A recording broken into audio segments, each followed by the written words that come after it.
families. My name is Fumi Bangala. And right about now is Radio Doctor.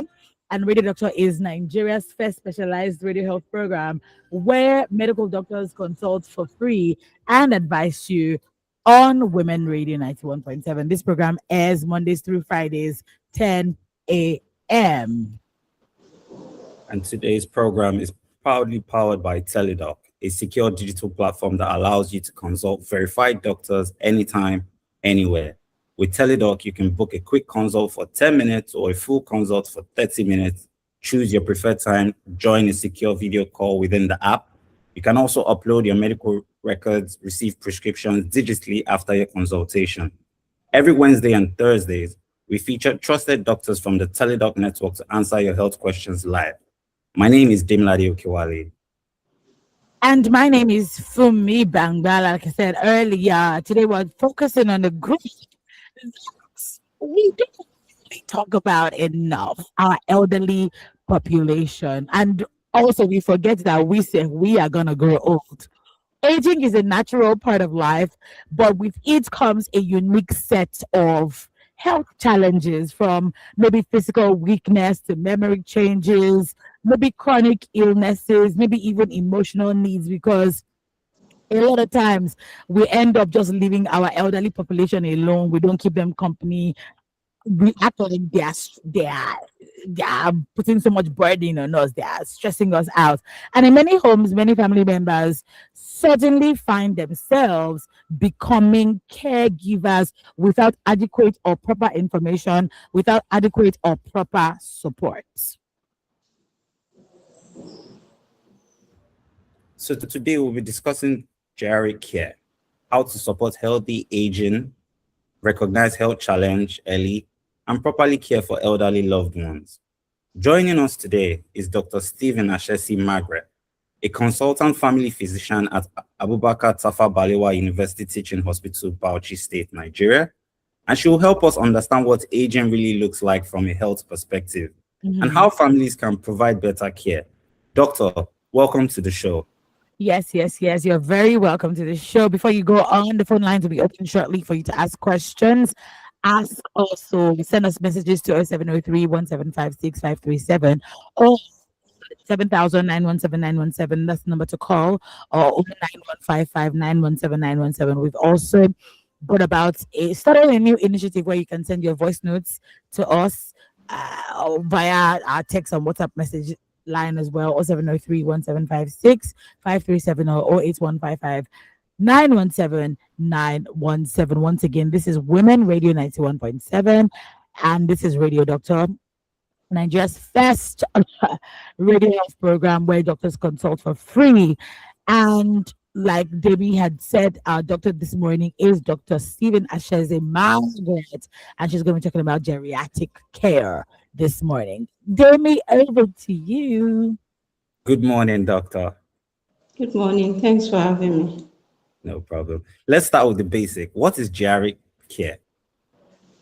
Okay. Geriatric care, simply put, is care for the elderly, right? So there is a different cutoff age for who is an elderly person. And for WHO puts it at 60 years and above. So once you clock 60 and above, you are an elderly person. While there are other developed countries that use the cutoff for 65 because of their high standard of living and high life expectancy and all that. So all the care that are tailored to address the special needs of the elderly is what we refer to as geriatric care. Okay, thank you very much, doctor. So what are the most common health challenges faced by older adults? Okay, so aging is a natural process. Okay, so it happens both at cellular level and at molecular level. In fact, it's been said that aging starts from as early as 30. So the changes may not be overt, you understand, until patients or people, let me say that, people get to that age of 30 or 60 or 65, as it were, and they begin to experience those changes. I would say there are physiological changes that happen from every system in the body, right? So this predisposes people to the changes they're experiencing, and it can lead to like a pathological problem. So physiological means that okay, the changes is just happening, but it has not caused like a disease process Mm-hmm. yet. But they are beginning to experience some challenges. Then if it now leads to a pathology, that is when it becomes a problem. Right? So it can happen right from the head down to the toe. So in the head, we have issues of memory. Okay, some go to the extent of having depression, dementia, Alzheimer's disease. I'm sure we are familiar with a lot of that. And I want to go down so that we understand that it really affects every system in the body. So in the eyes, you can have cataract, glaucoma. So those are the pathological changes that are occurring. So that's the disease process that happen. In the ear, you can have hearing loss, hearing impairment, and all impacted wax in the ear. We know that we have a lot of elderly people that like sticking matchstick in their ear, especially in this part of the world. So in the nose, we have decrease in sensation, so the ability to sense is also affected, right? So in the mouth, you can have dental changes. A lot of elderly people get to lose their teeth because of the changes that happen. Then in the heart begins to enlarge, the vessels are stiffer, so it predisposes them to having hypertension. So age alone is a risk factor for having hypertension. Just like in the brain, you can have stroke, right? So age, what we call non-modifiable factors. So there are things that you cannot do anything about. Mm-hmm. So age alone is a risk factor for having hypertension, ischemic heart disease, and all other issues that can affect the heart. So what about the lungs? You can have COPD, what we call chronic obstructive pulmonary disease, right? So the lungs become fibrous, that means it's stiffer, doesn't, it's not elastic to take more oxygen like before. So you have reduced oxygen reserve. So you can imagine with that combined with things that are happening in the musculoskeletal system, okay, you're having arthritis because the cartilage are not lubricated as much as it were when they were much more younger. So you can have that, then combined with a heart problem and a lung problem. So of course their ability to do exercises, okay, it's not going to be as fantastic as when they were much more younger. So their Mm-hmm. stamina reduces, joint pain, joint swelling. So it happens everywhere. In the GIT constipation, they eat and the bowel is not moving as much as it's supposed to eat. So we call it bowel motility is reduced. I don't want to use big medical terms. So the GIT is not propelling food down, okay, as it is supposed to. So they have a lot of constipation and they are predisposed to other forms of cancer. This also depends on, so it's not like it's going to happen to everybody. So we see something about phenotypic age can be different from genotypic age. So like you can have a 60-year-old, one 60-year-old looks very different from another 60-year-old. So it depends on interplay of family risk factors and environment. Okay, so life choices that people make earlier in life all come to play out when people become elderly. So the problems are too numerous, and that's why the world over WHO UN is very interested in elderly. And meanwhile, everybody's going to be old like your Yeah. ancestors you get. So we have to take it seriously. If we take care of the elderly people now, we're likely going to see the challenges, and we are going to take steps to forestall this from happening to us. Yeah. Yeah, so yeah, that is in a nutshell. Thank you, doctor. So why does it seem that all these multiple health conditions come at the same time for the elderly? So, like I said, is aging starts very early as 30. So the body is actually I say like the body is you're meant to just grow, then reach a climax and start declining. Okay, so because the human body is a whole system, you understand? So it may happen to different degrees in different organs, right? but and it may not even happen in some people. There are plenty studies happening around some people in some part of the world, like in Japan. I think they age more gracefully and they live longer, probably because of genetics and environmental factors. But it happens. We are going to have like issues with recall, sleep. Okay, so those are not pathologic process. So if the person is not processing information as much as someone that is younger, those are not pathologic process. But for instance, if you now have this process occurring, that somebody is beginning to lose function, for instance, the parents not recognizing his children or not recognizing his way home, that becomes a problem. You understand? So it happens in different systems. I would Mhm. say to different degree, not at the same time. I don't think God is that wicked that will bombard you with a lot of things. But really, they really have multi mobilities, right? A lot of organ system. But we have seen elderly people that just come with hypertension. That's all well controlled. Some come with just diabetes. Some are not fortunate enough. They have hypertension, diabetes, stroke, arthritis. To different degrees in different people, but it actually happens. And there are people that are lucky enough and they just have it to the mildest form, right? Yeah, so it does happen, and that's how the body is meant to operate, I would say. Mm. Thank you, doctor. My last question for you is, so how does aging affect both the physical and the mentally, like both the physical state and the mental state of the person? Yeah. So one important aspect of aging that we are concerned about is not just the physical aspect. For instance, let me talk about like musculoskeletal system. We have a lot of people with arthritis, right? So they are not able to move because of joint pain.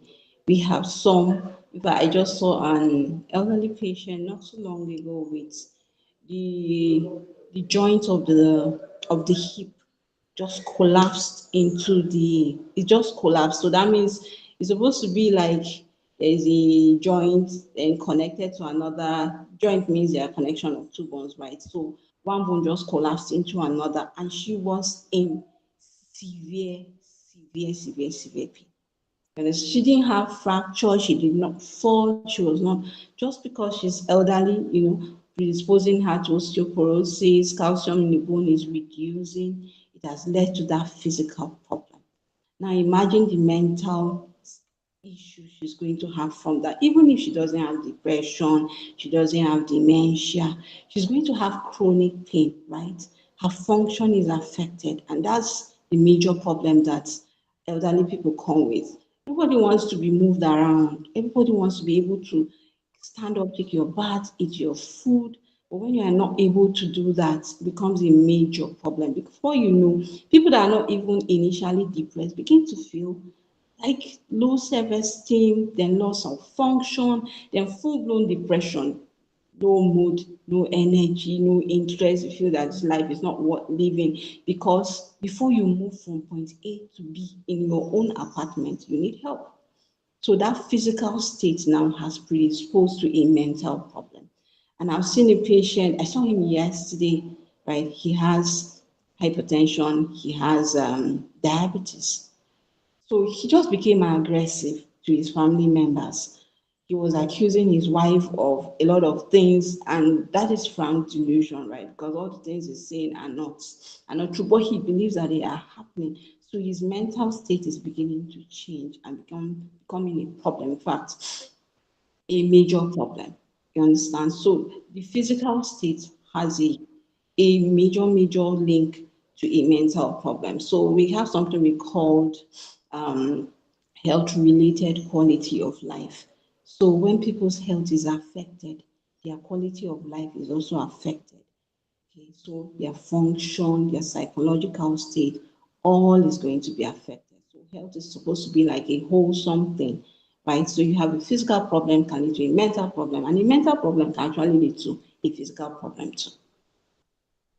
Thank you, doctor. Yeah. Over to you for me.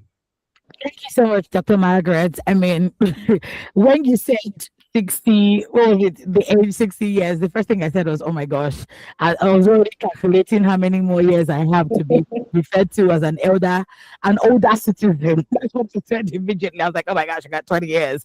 Wow, wow, wow. What am I going to do in that 20 years? But I'm hoping I'll be a different one. My parents, they look okay they look younger than they anyway.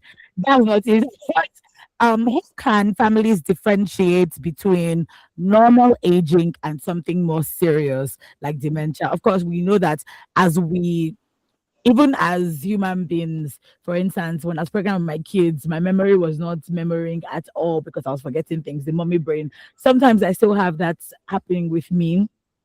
And so what happens? How does that let me take it back. So something that happens with me. Now, in the case of older citizens, our grandparents that are around us, how do we differentiate that? Oh, Agbatinde, that's like we say in Yoruba, like they're just getting older, or this one is dementia, or this one is Alzheimer's. Is Alzheimer's the worst one? I don't know. Yeah, but yeah, over to you. Okay, that's a beautiful question. Thank you for that. So, we say that there are normal physiologic process initially when I was talking, and it can lead to a pathologic state, right? So, in the brain, for instance, because the size of the brain is reducing because the nerves are decreasing in number, right? So, memory issues can begin to happen. For instance, you keep a key on the table, and oh, where did I keep that key? And you can't remember, or you your processing speed, right? Once processing speed begins to decline, the speed at which the person understands information is not as fast as when they become senior citizens, okay? But when it begins to affect function, do you understand? We say once function is affected, there's a problem. For instance, the person cannot find his way home, or the person cannot remember familiar faces, the names of his children. It's a problem. Or the person begins to wee on themselves or poo on themselves, or having what we call visual hallucinations that happen in some form of dementia, right? So they begin to see things. They can see they are seeing crawling insects on their body or something like that. That is a problem. So once it affects function, to a major degree, we say it's a problem. If a patient has maybe random knee pain, is here and there, but is able to move around, the pain is not so bad to decrease, to impair his ability to move around. Maybe it's not a major problem, but if a patient has joint stiffness, joint swelling, has fever, cannot wake up in the morning, he lies down in bed, his person looks very ill, he's not able to eat, that is a problem. Or the person is having difficulty breathing. He's not saying, I'm tired. If I walk this distance, I get fatigue. That can be early signs, right? But if it now extends to the degree that he gets breathless, and he's having cough is producing sputum and all that. So those are signs that, oh, there is a problem and we need to seek help. Okay, so we are we are supposed to do like a regular checks, right, for our elderly patient because sometimes it's difficult to tell. I like the patient I just described now. They felt like he was just accusing his wife of dating other people until he woke up in the night and used a rod to hit her on the head because Hmm. when he's convinced, he's opening the windows in his house saying that, oh, they are coming, the men are coming to the house. That Oh was man. hospital. So the signs were there, they kept, but on the outside that, he behaves normally, he dresses well, he eats well, he's not peeing or pooing on himself. But it now extended to the degree that everybody in the family is now scared for their life. What if he wakes up and gets to your room and hits you on the head with something? But Hmm. I knew that the signs were already there. So once people become extremely delusional, they are saying things that are not there, and they believe it so strongly that those things are happening, or they are seeing things that other people are not seeing, that there is a problem. Hmm. So they're actually, even as family members, even when it's difficult for us to tell, right? Elderly people are supposed to have assessments. Hmm. Okay, assessment, yes. So that's part of WHO strategy of what we call I hope for the elderly. So they are supposed to be regular screening. So just like anybody can go to the hospital and do a regular checks, right? So they're supposed to elderly regular screening for the, even for depression, we have screening tools that will screen Mhm. someone to tell if you have depression or not. Then when the persons will say, oh, elderly people are losing weight, that's normal with aging, but you now have a dramatic weight loss, that is over 5 to 10% over such a short period of time. That is a problem. It may be that the patient has one cancer that is sitting somewhere, or the patient is getting tired too easily, not eating. Those are signs that may be difficult for us to tell, right? So that's why screening is good. It's good to bring them, even the healthy ones, the apparently healthy ones, that we think they are okay, to still bring them to the hospital for regular checks, regular screening, so that they don't extend to that degree, like the patient I just described, before we Mhm. bring to the hospital. Yes. Wow. Thank you so much. That was a very, very scary scenario that you painted over there, because I'm just like, oh wow. I mean, we've seen older people who've been a little bit violent or aggressive, but that was quite Yeah. extreme. Yeah. But this is still Women Radio 91.7 FM, and you're tuned to Radio Doctor this morning. And we have our doctor, Dr. Stephen Margaret, a consultant family physician at Abubakar Tafawa Balewa University Teaching Hospital in Bauchi State, Nigeria. And she's been talking to us on geriatric care. We're going to go on a quick break. When we come back, we'll continue this conversation. We play Nigerian song all the time. WFX 91.7. Are you number 87? Okay, please wait. How many hours have you wasted sitting in hospital queues just to see a doctor for 10 minutes? There's a smarter way. Introducing Teledoc, your secure digital platform to consult verified doctors anytime, anywhere. With Teledoc, you choose how you want care. Need something quick? Go for a quick consult. Just 10 minutes. Need more time? Book a full consult, 30 minutes of personalized care tailored just for you. No traffic, no crowded waiting rooms, no unnecessary delays. Simply book at your preferred time. Join a secure video call inside the app and speak directly with licensed doctors you can trust. Have medical records? Upload them easily before your consultation. From general health concerns to specialist advice, Teledoc connects you to real doctors, real answers, real care. Download the Teledoc app today on Google Play Store and Apple Store. WFM sa inda ɗaya da ɗigo bakwai, muryar mata. Welcome back, welcome back, welcome back. This is still Women Radio 91.7 FM, the voice of women, Nigeria's first and only radio station for women and their families.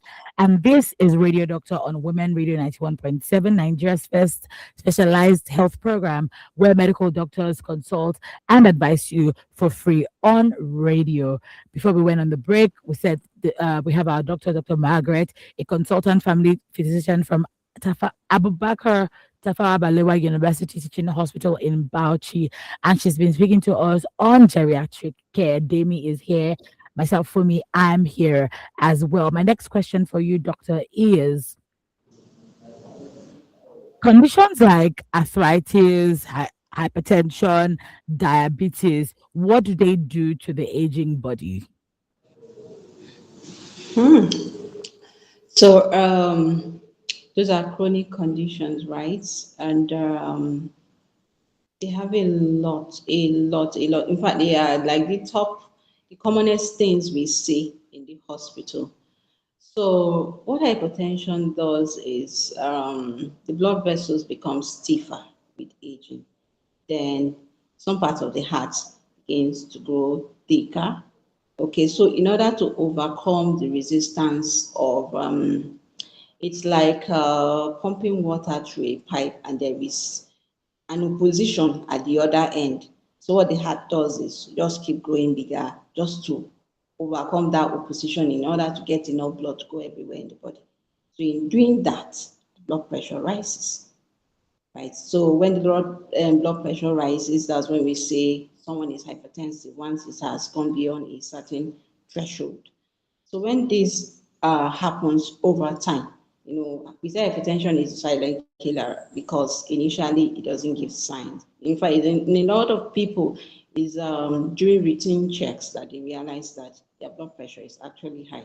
So normal stress is not supposed to cause like a sustained rise in blood pressure, but when it's now sustained, the stress is over, blood pressure has refused to come down. That's a problem. So in the brain, right, it can just cause a stroke because you can imagine pumping the brain with such a degree of pressure. Some people just come and the blood vessels just rupture and they are just bleeding into their brain. It happens with a lot of elderly people and even middle-aged people because the world is changing, right? So the diseases that we are seeing are for the elderly people are now being seen in middle age and even young people. Okay, so that can happen. Then in the kidneys, blood supply to the kidneys will be affected, and before you know, on a good day, their renal function, that's the kidney function, and the ability of the kidney to work very well is already affected with aging. The number of nephrons, the tiny units of the kidney, we call them nephrons. So the number is already decreasing, right? So if we do some certain tests, we can estimate whether this kidney is working well or not. So the kidney is already declining. So you now imagine now having hypertension on top, diabetes on top that affect the kidneys, affect the brain, affect the heart, affect virtually every organ in the body. So there is already a decline, that they are coping with. So you now have a disease process on top of that decline. We know that this is like heading towards disaster. So arthritis, joint stiffness, you are not able to move. In fact, you can have arthritis to such a degree that you need to replace that joint completely with another artificial joint for the person to be able to have mobility. So it affects physical functioning, it affects mental functioning, it affects their quality of life. In fact, it cannot be overstated that if you have elderly people you're seeing in the clinic, one of the important thing they tell you is, I just want to be, I'm not asking for much. I just want to have my comfort as much as possible. I want to be able to move around without having to do one or two things. Then you now have with all these multi mobilities. In fact, these medical conditions you have listed can be in one person. We can even have more in just a single individual. Then you now give multiple medications. You can imagine person is hypertensive, you are giving like 2 or 3 drugs or more. Person has arthritis, you are giving drugs. Person has diabetes, you are giving drugs. So by the time they lay out the drug, it's like a cocktail. It's like, okay, the drugs are supposed to, it does look like a plate of food. You understand? So, and they now cross react, now cause problem. So the barrage of problems that can result from having all these conditions are numerous. So it cannot be overemphasized that early screening is very, very important because once we have multi-morbidities, you have to be coping with, patient has cope with the symptoms, the quality of life that is already affected, the fact that they're going to take a lot of drugs. And mind you, drugs are very expensive now. So it's not even all the elderly people that can afford them. Then drug reactions now occurring. In fact, another disease process can result from a drug reaction.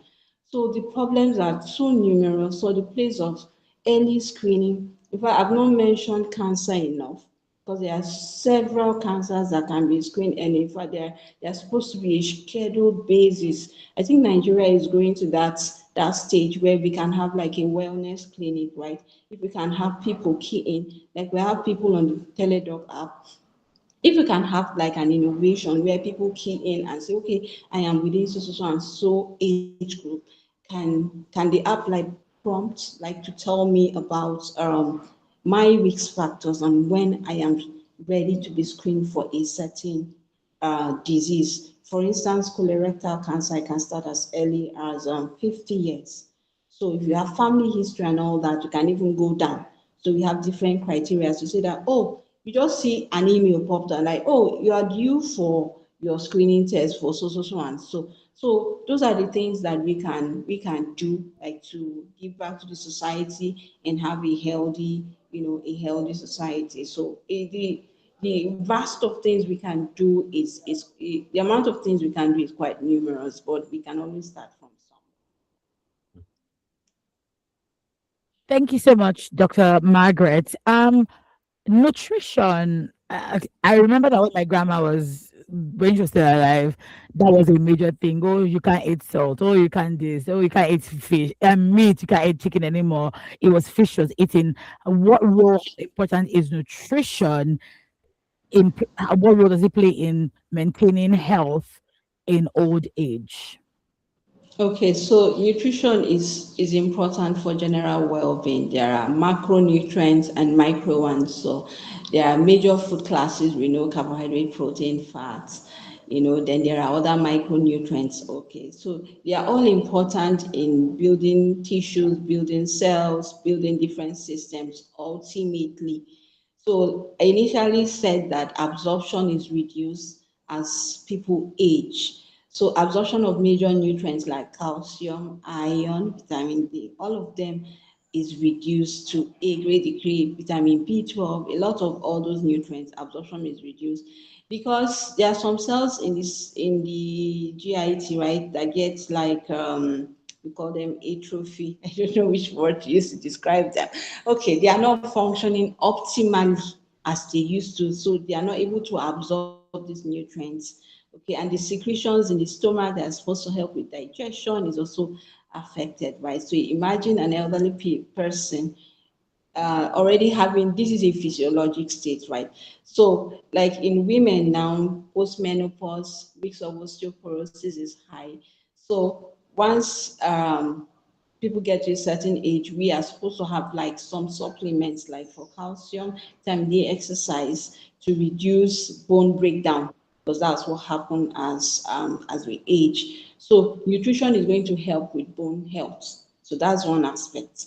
Okay, so if we are taking enough calcium, either as food substances that have high amounts of calcium, or when somebody needs to be supplemented with calcium, vitamin D, this will help the bone so that it wouldn't break down, because osteoporosis means that the body is just looking for calcium anyway. So absorption of calcium is reducing. So the body now goes to the bones and remove the calcium, that the basic, so one of the elements of the bones. So it removes the calcium so that it meets up the metabolism of other parts. You understand? And the person is now prone to osteoporosis and can now have fracture. You see how the problem is now building up. So imagine someone is now taking enough supplements, now doing adequate exercises. This may not happen, even if it will happen to a lesser degree. Okay, so anemia, very common. Okay, iron absorption is already reduced. Secretions in the intestine are already reduced. So people are prone to having anemia. Physiologic, even not even having a pathologic process like a cancer or anything. So imagine person is aware of this, takes this, we have variety of vegetables in Nigeria that have a lot of iron. So imagine we are taking the veggies properly, okay, properly cooked and all that, not too cooked, so that we get all the iron we need. So this is one other aspect, because chronic anemia, when it starts lasted for so long, the heart does is like it feels like, oh, there's not enough blood for me to pump. So the heart begins to race and race and race and race, not knowing that it is the iron that is supposed to come from the gut that is not enough. So the heart can even fail because there is anemia. So imagine there is another, the problem causing it is different. The person is not just taking enough, because of the physiologic state that the person already has, like a physiologic deficiency, right? What happens in the elderly? So iron is not absorbed well, but the heart is interpreting it differently, as if I'm not doing well. So the heart begins to pump and pump and pump and pump beyond what it can cope with. Then the heart can now fail. So you see, just from taking iron, just taking ugu, you understand, and taking all the vegetables that can now avert those other problems. Just because of that, the person can now come with what we call anemic heart failure. So the heart has failed because of a nutritional problem, not because the person has hypertension or the person has other cardiovascular disease, but just because the person's nutrition is deficient. So you see, I've made example with two elements: calcium. Person will now have osteoporosis. Person can now have fracture. Person will now require hip replacement that is so expensive. Iron that can be gotten from simple vegetables around. Person is not taking them enough. Person can then have heart failure and then require. So from simple things as easy as nutrition can be, the problem can be very massive. Mm. One more question from me before I hand over to Demi, and it's about caretakers or caregivers. Again, to cite my grandma, when my I know that when it was just me to be feeding my grandma, it was a battle of the wheels because you're trying to tell her you need to eat this food because it's healthy for you. And she would use, oh, I'm older than you, I'm your grandmother, this thing for me, and it was just so annoying. However, my auntie, once my auntie was around, because she's a no nonsense person, my grandma would fix up. So, what's the advice that you have for caregivers, caretakers to ensure that our elderly people eat what they're supposed to be eating? Because that's what it is, like the right food. Because you said their body's unable to break the food down and all of that because I mean metabolism is now different as they get older. What is the way forward for caregivers? Somebody has an older person in their house who's wondering, Kinimashi, what's the advice for that person?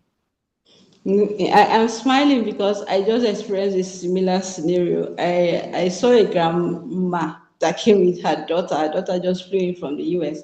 And the grandma was like, because she just came in from Obodo Ibo, she just thinks she can just order me around and give me anything that I want to eat.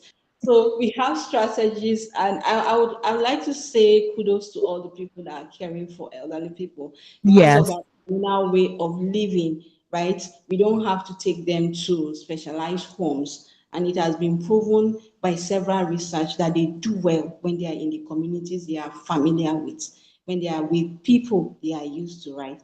So I think is there are different there is a tool we use. So as you are coming, imagine, for instance, you are coming with your grandma to the hospital, maybe for a routine check or via programs like this, people are listening, right?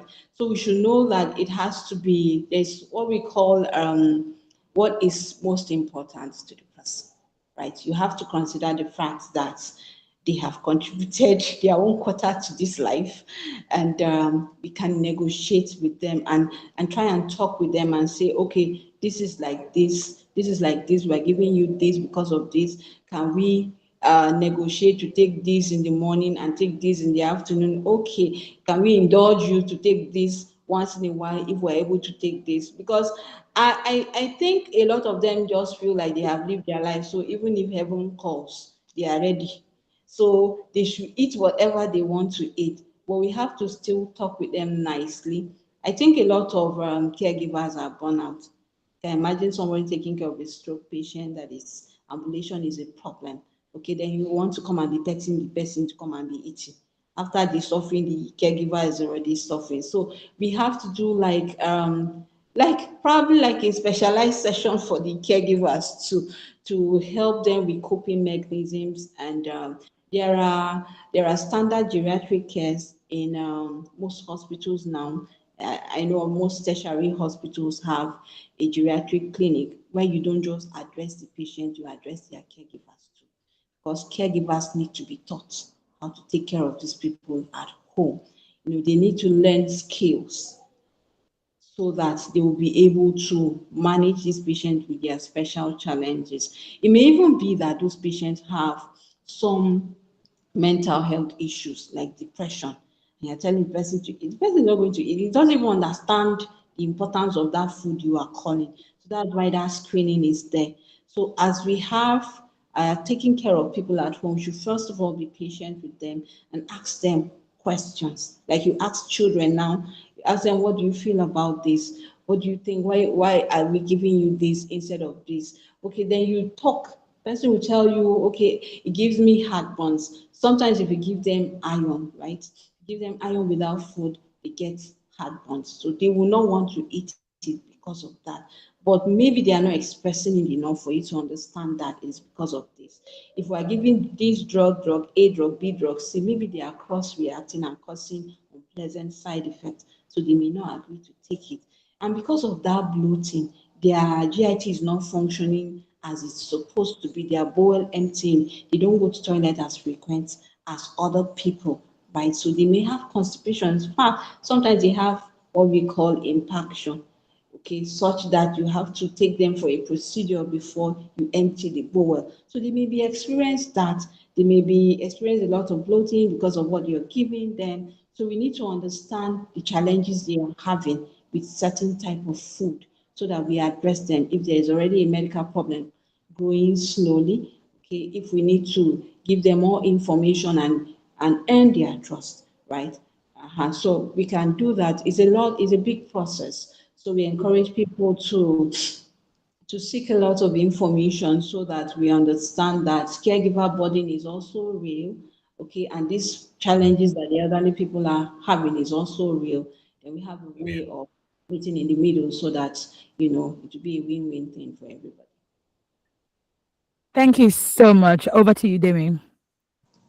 Okay, doctor, for families who may not be able to take their elderly loved ones to the hospital, how can telemedicine help? I would say that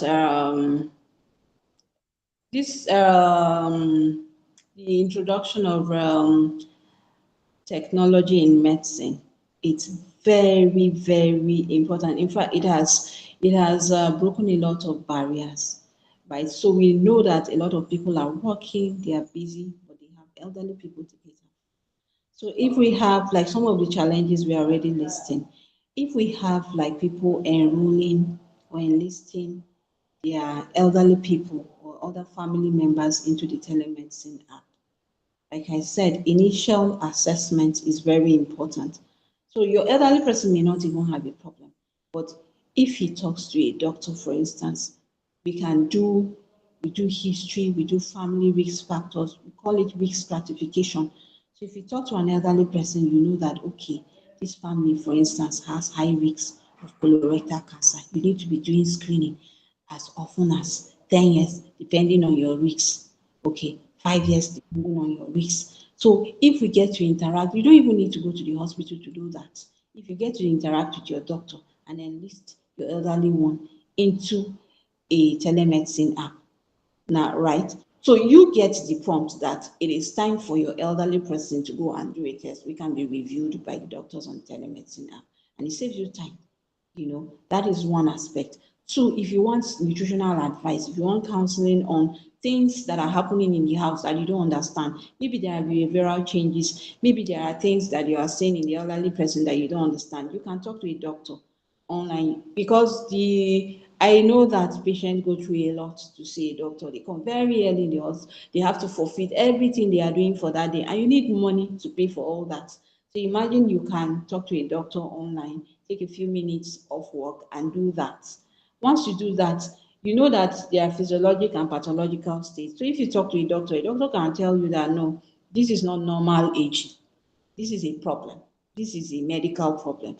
You need to do A, B, C. So you get that. So early screening can be encouraged. We can pick up cases early instead of waiting. You can imagine the case I just described. If they have spoken to someone at the early stage where the man is displaying some behaviors that they are not comfortable with, they would have gotten a different advice. So telemedicine app is a whole new game for everybody. It saves time, early diagnosis, early screening, decrease complication. You can imagine what I have said about iron, just not taking enough iron. And iron has its own rules of how to take it. There are people that even anti-malaria, they take anti-malaria with water. Meanwhile, most anti-malarials, you need to take them with certain things. So you can ask questions about things you don't understand, about their medications. If you don't have, before you go and see your doctor physically, if the person is developing medication side effects, you can just talk to your doctor. So it helps a lot, decreases progression of diseases, complications. You can imagine if you have saved the person by giving the person just iron, by talking to a doctor online. But doctor, for instance, recommends you give the person iron. You have saved yourself from a long time risk of heart failure. So like we talk about calcium and osteoporosis and fractures. So you can start from the little things as early as possible. You get to talk to the doctor before.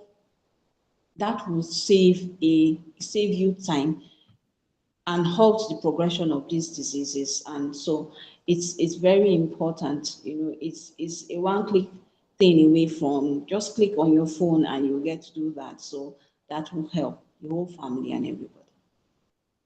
That's right. That's right. You can consult verified doctors on Teledoc from the comfort of your home, making it easier for you to manage elderly care without unnecessary stress. Yeah. We are rounding off now. We've run out of time already as it is. But thank you so much, Dr. Stephen Margaret, for today's free consultation on geriatric care. Demi. If you need to speak to the doctor privately, you can download the Teledoc app, book a quick 10-minute consultation or a full 30-minute session, choose your preferred time, and speak securely via video call. After the consultation, you will also receive your prescription digitally. Yes, and thank you once again, Dr. Margaret, for coming on the show. Radio Doctor is Nigeria's first specialized radio health program, broadcast Mondays through Fridays, 10 a.m. on WFM 917.